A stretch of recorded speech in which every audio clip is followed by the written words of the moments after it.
All right, coming up next, a UFC Bantamweight division fight.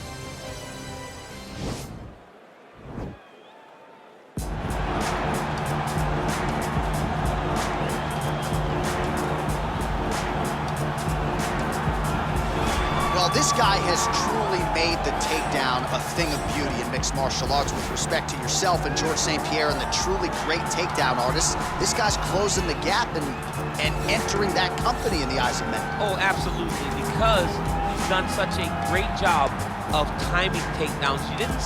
I haven't seen anyone so good at slipping a jab into a takedown since George St. Pierre. Right. He does a phenomenal job of getting from step one to step two before his opponent even realizes now he's in on my leg.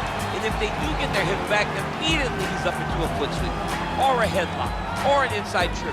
It's just so many different ways for him to get you to the floor that he will throw every single one at you every single time. And a lot of fighters talk about that wrestling maintenance and how hard it is, right, over the course of a career to continue to drill those things. He talks a lot about that, and that's why he's continued to realize success here in the UFC.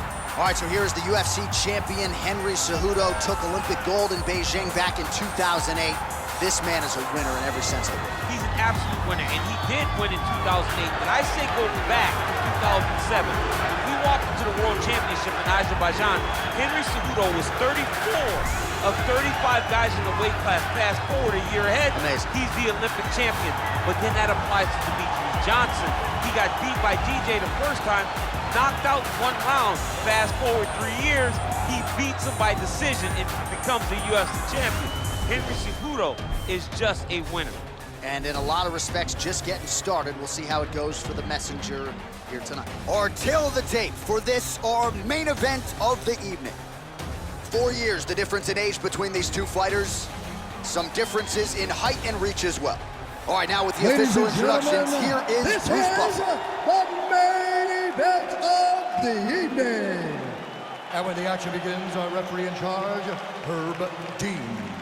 And now, this is the moment UFC fans around the world have been waiting for.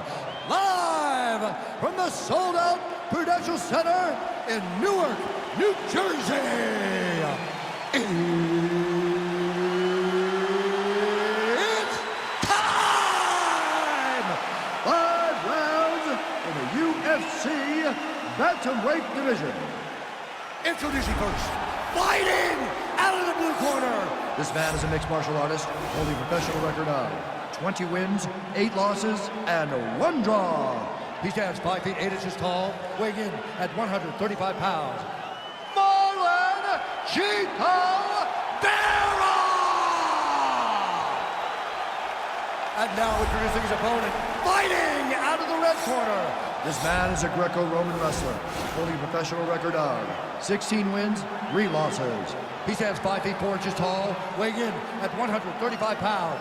Fighting out of Phoenix, Arizona, Henry the Messenger Cejudo!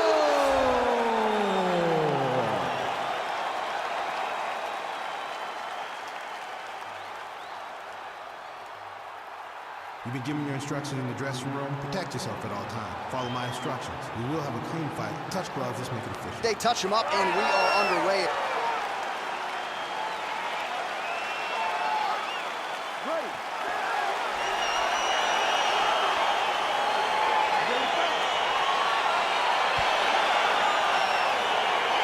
All right, so the fight is now underway. On one side, you have a fighter who does everything well, taking on a true grappler on the other side. Going to be interesting to see how long. I mean, Demian may be the most specialist type of grappler in the UFC. This guy resembles him in a number of ways. Let's see how he manages this fight against a guy that can do just about everything inside the octagon. Oh, really using his reach advantage there with that land, DC. Nice punch by the ever-improved Henry Cejudo. And then he throws an overhand right. Oh, now gets an underhook to get a more dominant position. Stuffs the takedown, no problem. And they separate. Well, straight right hand has been a good weapon for him. He misses with it there. So once again, making good use of his size as he lands the knee. Look at that great work to the body from the clinch. Just over 3 minutes to go, round one. Single collar tie now. Oh, and he lands another knee there, DC. He talked a lot to us about his length and his size advantage. Doesn't always pay to be the taller fighter. In this instance, it certainly did. Cejudo, the hip toss as he takes him down. Now we'll see what he can do with it. Right into side control. All right, he's very comfortable fighting off his back, DC. Now looks like he's trying to hip escape. Yeah, he's trying to hip escape or maybe look for a Kimura here.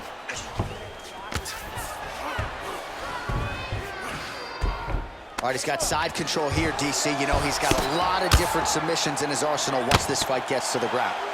All right, so you got to be careful playing on the ground with this guy. You don't want to mess around for too long. Well, you got to stay busy on the bottom. He's doing it here. Nice punch. A lot of top pressure being applied here as he works out of side control. Well, he's in a compromising spot here, DC. You got to figure out a way to get back to your feet. Side control now, DC. A lot of options at his disposal from here.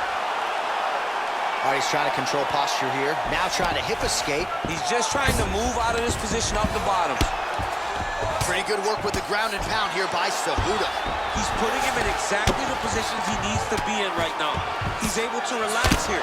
And he understands, being a veteran of so many fights, that as long as he's on top, he's winning. He feels like he's winning here. Cejudo's back to the side control now. Well, you got to be working off of your back. He's certainly doing so here. Nice punch. Well, there are few things more fun to watch in mixed martial arts than these type of transitions and scrambles on the ground. High-level grappling can really be entertaining. Horn sounds for the end of round one.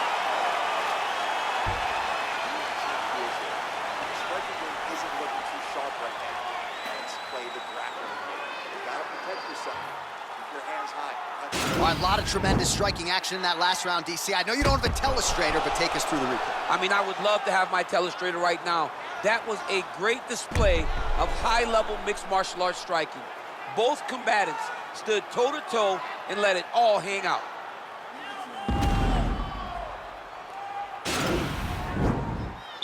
Ready to fight? Ready. Good. Big punch land. Ooh.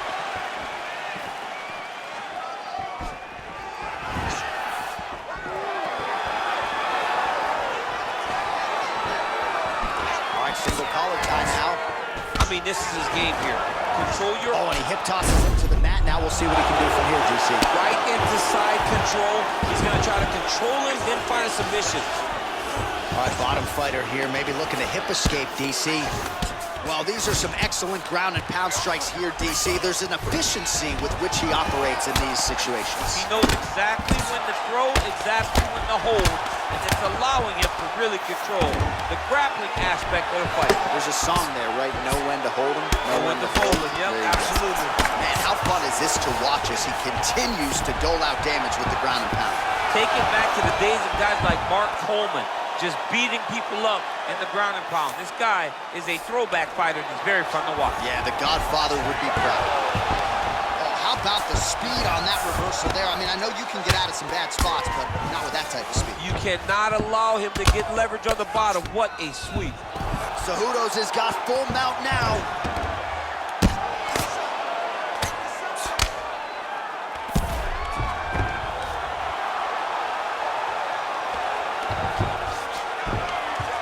Ground and pound strike is true.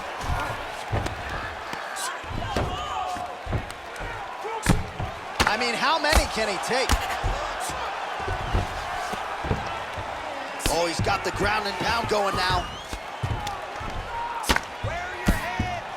Oh, man, this ground and pound is good. Probably my favorite striking realm in MMA, and he's as good as it gets. The problem is his opponent is not controlling his posture. He's allowing his opponent to get up, and when he does, he creates distance and space to land these beautiful ground and pound combinations. The ground and pound has been there all night. Outstanding ground and pound here. Somewhat of a lost art in MMA, at least in terms of making sure that every strike counts. Not an issue for him. He's making every single one of them count. He is not pity-patting. He's not touching. Every punch that lands, he wants you to feel it. All right, the referee not seeing enough action there. We go back to the center of the octagon now.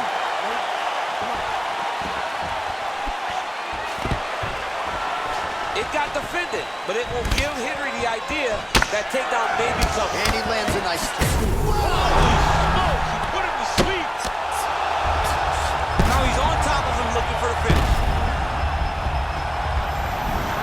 Oh, he got it back! And really starting to make these shots count.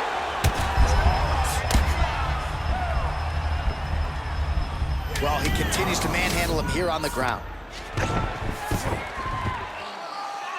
10 minutes in the books. All right, so there's the end of the round. The storyline over those previous 5 minutes, volume takedowns, offensive wrestling. Yeah, this is an exhausting type of fight. Not only for the offensive fighter, but also for the opponent. Always being under attack, always being defensive, always reacting starts to really wear at your gas tank. It's interesting to see who is more fresh going into the next round. Excellent work. All those rounds on the pads in the gym have paid off. Now we're going to continue. Keep doing exactly what you're doing. You ready to fight? Ready. Third round underway. Oh, nice job there to land the knee strike to the body, again making great use of his length in this match. Oh, big strike lands. Big strike lands. Now he looks to try to chase down that finish. Dude's hurt. Serve him up. Go get him. Oh, really? Oh!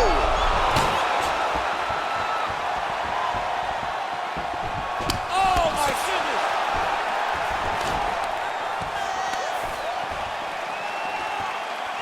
Well, he's always on the counterattack, but a nice leg kick there by Cejudo. He continues to evolve as a striker.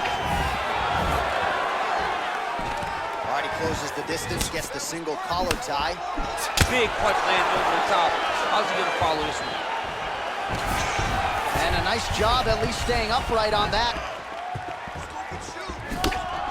All right, he engages in the single collar tie. Stuffs that takedown attempt without issue. And there comes the separation now. Well, you didn't see a lot of the body work from him in the earlier rounds, but he's certainly getting after it here. Big shot to the body connects there. We'll see if he can follow it up. Good stick. Cejudo gets the takedown. Now trying to hip escape. He's just trying to move out of this position off the bottom. The Kimura is not the arm. It's the shoulder pressure that usually makes you tap. But now DC trying to isolate an arm. Yep, he's using the Kimura. Oh! Get the turn on the elbow, and he's going to chase the submission finish.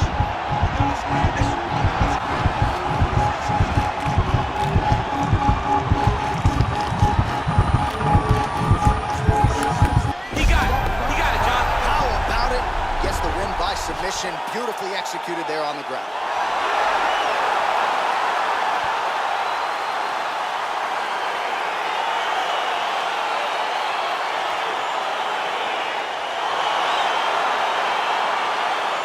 Let's take a look back at the replay as he gets it done by submission tonight, champ. He was able to get the fight to the ground exactly where he wanted it.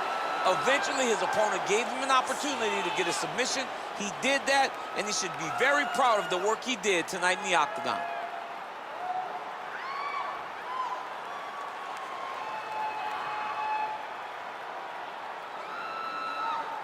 So there he is, your winner by submission, and that's exactly how you put the rest of this division on notice.